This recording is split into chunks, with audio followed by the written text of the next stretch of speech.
দেখো, আত্মকথামূলক রচনা পরীক্ষায় খুব আসে। আত্মকথামূলক রচনা আত্মকথামূলক রচনার মধ্যে কেমন প্রশ্ন হয় স্যার? যদি প্রশ্ন করো তাহলে বলবো বটগাছের আত্মকথা, নদীর আত্মকথা, পাখির আত্মকথা, রাস্তার আত্মকথা, ডাস্টবিনের আত্মকথা, একটা চিঠির আত্মকথা। বিভিন্নভাবে আত্মকথামূলক রচনা পরীক্ষা আসতে পারে, বিভিন্নভাবে। যে কটা বলে দিলাম এগুলো কিন্তু খুবই গুরুত্বপূর্ণ। এছাড়াও বিভিন্ন আত্মকথামূলক রচনা আসতে পারে। যেমন তোমরা আজকের দেখছো, তোমাদের সাথে আলোচনা করব ক্লাসে একটা নৌকোর আত্মকথা। একটা নৌকা, তার আত্মকথা কি হতে পারে, কিভাবে লিখলে আত্মকথামূলক রচনা পরীক্ষায় সম্পূর্ণ নাম্বার তোমরা পাবে এবং একটা জীবন্ত রচনা হবে। মানে যেন মনে হচ্ছে সত্যি সত্যি নৌকা লিখছে, যেন মনে হবে সত্যি সত্যি রাস্তা তার মনের কথা লিখছে, যেন মনে হবে সত্যি সত্যি একটা পাখি বা একটা ডাস্টবিন তার নিজের কথা বলছে। আত্মকথামূলক রচনা মানে যার মধ্যে ডাস্টবিন নিজে তার মনের কথা বলবে, ডাস্টবিনের আত্মকথা। একটা বটগাছ নিজে তার মনের কথা বলবে, আত্মকথা বলবে, একটা বটগাছের আত্মকথা। একটা নদী তার নিজের মনের কথা বলবে, নদী নিজে তার মনের কথা, কষ্ট দুঃখের কথা বলবে, নদীর আত্মকথা। তাহলে মনে রাখতে হবে আত্মকথামূলক রচনা মানে তুমি লিখছো এরকম কিন্তু বোঝালে কিন্তু রচনার মধ্যে হবে না, নাম্বার কাটা যাবে। যার আত্মকথামূলক রচনা পরীক্ষা আসছে তার সম্বন্ধে সে নিজেই লিখবে, নিজের কথা নিজে লেখা, আত্মকথা। ঠিক আছে, নিজেকে তুলে ধরা।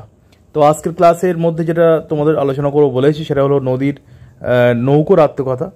তা নৌকোর আত্মকথা পরীক্ষা আসলে কিভাবে লিখবে? দেখো, নৌকো, নিজেকে নৌকোর জায়গায় ভাবো তুমি একটা নৌকো। তাহলে নৌকো কীভাবে তৈরি হয়? দেখো, আমি একটা নৌকো, নিজেকে নৌকোর সাথে তুলনা করলাম। তাহলে আমার জন্ম কীভাবে হলো? কাঠ দিয়ে। কাঠ, বিভিন্ন শাল কাঠ, সেগুন কাঠ, মেহগনি কাঠ, ঠিক আছে, সোনাঝুরি কাঠ ইত্যাদি, যে সমস্ত কাঠ, দামি কাঠ, ভালো কাঠ যেগুলো জলে নষ্ট হয় না, সেই কাঠ দিয়ে আমাকে অনেক দিন ধরে পেরেক দিয়ে, কাঠের টুকরো দিয়ে, বিভিন্নভাবে রং করে আমাকে মিস্ত্রিরা তৈরি করে আমার নির্দিষ্ট একটা আকার দেয়। আমি হলাম নৌকা, আমার জন্ম হলো। তারপরে কি হবে? জন্ম হওয়ার পর আমাকে নদীর বা সমুদ্র তো হয় না, সমুদ্রের নৌকো চলে না, মোহনার দিকে চলতে পারে। তাহলে লিখবে নদী বা বিভিন্ন ধরনের বড় বড় জলাশয়, হ্রদ, এইসব জায়গায় আমাকে চালানো হয়। কীভাবে চালানো হয়? তিনভাবে। এক হচ্ছে কি পাল তোলা, যেখানে হাওয়া রয়েছে সেখানে পাল তোলা, মানে বাতাসের সাহায্যে আমাকে চালানো হয়। 2 নম্বর কি, যেখানে এইসব সুযোগ সুবিধা নেই সেখানে হাল দিয়ে জলে ঠেলে ঠেলে আমাকে চালানো হয়, মাঝিরা হাল দিয়ে করে। 3 নম্বর কি, কোথাও কোথাও নৌকার মধ্যে মোটর বসানো থাকে। মোটর মানে হচ্ছে ইলেকট্রিক মোটর, সে সোলার হতে পারে বা পেট্রোল ডিজেল চালিত হতে পারে। এগুলো দিয়ে আমাকে চালানো হয়। আমাকে কি কাজে ব্যবহার করা হয়? আমাকে নিয়ে যাত্রী পারাপার করা হয়। আমি মানুষকে নদীর এপার থেকে ওপারে আমি নিয়ে যাই। মানুষের জীবনের চলার পথের আমি একটা ওদের বাহন। নদীর এপার থেকে ওপারের মানুষকে নিয়ে যাই, ওপার থেকে এপাশের মানুষকে নিয়ে আসি। আমি মানুষের জীবনের সাথে অঙ্গাঙ্গিকভাবে জড়িত। কেউ কেউ আমাকে ব্যবসায়িক কাজে ব্যবহার করে। এক জায়গা থেকে অন্য জায়গায় প্রত্যন্ত অঞ্চলের নদীপথে মালপত্র, জিনিসপত্র নিয়ে যাওয়া হয় নদীর উপর দিয়ে, আমার উপর দিয়ে, জলের উপর দিয়ে নিয়ে যাওয়া হয়। কখনো কখনো এই নৌকোর সাহায্যে কী করা হয়? মাছ ধরা হয়। বড় বড় নদীতে বা মোহনাতে এই মানে মাঝিরা এই নৌকোয় করে মাছ ধরতে যায়। দিন রাত আমাকে জলের উপর দিয়ে চালানো হয়। আমি 24 ঘন্টা জলের উপরেই থাকি। জলেই আমার জন্মানোর পর থেকে আমি জলে থাকি, মৃত্যু পর্যন্ত, যতদিন পর্যন্ত আমি ভালো থাকি ততক্ষণ পর্যন্ত জলেই থাকি আমি। ঠিক আছে, কত স্মৃতির সাক্ষী আমি।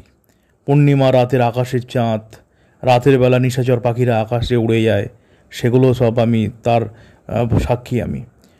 নদীর স্নিগ্ধ জলের চাঁদের আলো পড়ে জল ঝিলমিল ঝিলমিল করে, রূপলি বর্ণ ধারণ করে, মাছেরা জলে খেলা করে, তারও সাক্ষী আমি।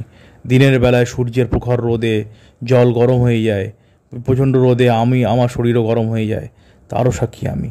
তারপরে গভীর রাতে প্রচণ্ড প্রাকৃতিক বিপর্যয়ে নদীর জল যখন উত্তাল, সেই জল যখন নদীর নৌকোর মধ্যে ঢুকে যায়, তখন মাঝি সেই জল তাড়াতাড়ি করে বের করে দেয় যাতে আমি না ডুবে যাই জলের মধ্যে, তারও সাক্ষী আমি। প্রাকৃতিক বিপর্যয়ের সাক্ষী, বিভিন্ন প্রাকৃতিক বিপর্যয়, তারও সাক্ষী আমি।